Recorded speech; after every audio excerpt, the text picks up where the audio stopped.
अब तक के सबसे खतरनाक मोड़ पर जंग।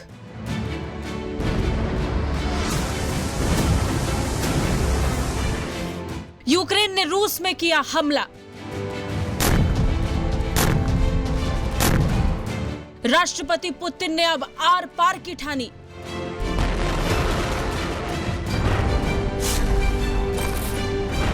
क्या अब जंग में चलेगी पुतिन की मनमानी? 51 दिन बाद भी यूक्रेन पर बमबारी नहीं थमी। कीव खार्किव से खेरसन तक जमीन और आसमान से हमले हो रहे थे। शहर शहर बम बारूद से बर्बाद हैं। लेकिन यूक्रेन की सेना डटी है। ज़ेलेंस्की हुंकार भर रहे हैं। हालात तो यह है कि रूसी कब्जे वाले कई शहरों पर भी यूक्रेन सेना झंडा लहरा रही है।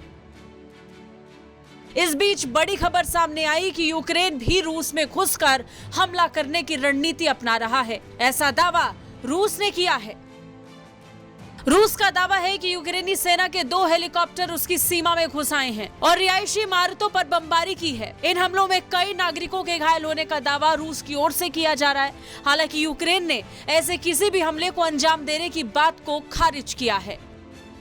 रूस के दावे के अनुसार यूक्रेन ने सीमा से सटे बेल्गोरोड और ब्रयानस्क में हमला किया। इससे पहले रूस ने यूक्रेन पर बेल्गोरोड में रेल ब्रिज पर हमले करने का आरोप लगाया था। बेल्गोरोड के मेयर ने दावा किया था कि यूक्रेन के हमले में कोई जानहानि नहीं हुई है, सिर्फ रेल ब्रिज को नुकसान पहुंचा है।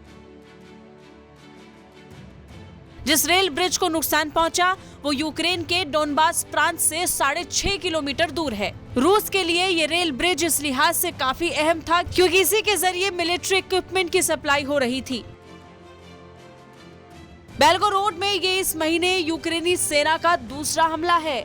इससे पहले इस महीने की शुरुआत में रूस ने यूक्रेन पर बेल्गोरोड के तेल डिपो पर हमला करने का आरोप लगाया।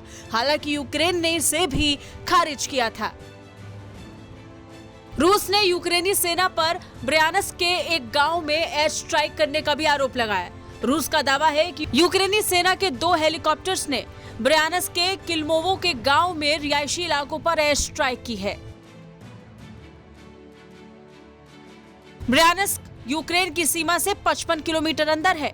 रूस की इन्वेस्टिगेटिव कमेटी ने एक बयान जारी कर दावा किया कि यूक्रेन के 2 लड़ाकू हेलीकॉप्टर गैर कानूनी तरीके से रूसी एयर स्पेस में घुस आए और किल्मोवो के गांव में रिहायशी इमारतों पर कम से कम 6 हवाई हमले किए हैं। अपने इलाके में हमलों के बाद रूस ने यूक्रेन को धमकी दी। रूस के रक्षा मंत्रालय का कहना है कि हमारे इलाकों में यूक्रेनी सैनिक तोड़फोड़ और हमले कर रहे हैं। अगर ऐसा ही चलता रहा तो हम यूक्रेन की कीव कमांड सेंटर पर हमला कर देंगे, जहां से हम अब तक बचते आ रहे थे। आपको बता दें, कीव की कमांड सेंटर वही है जहां यूक्रेनी सेना अपनी रणनीतिक तैयारियां पूरी करती है।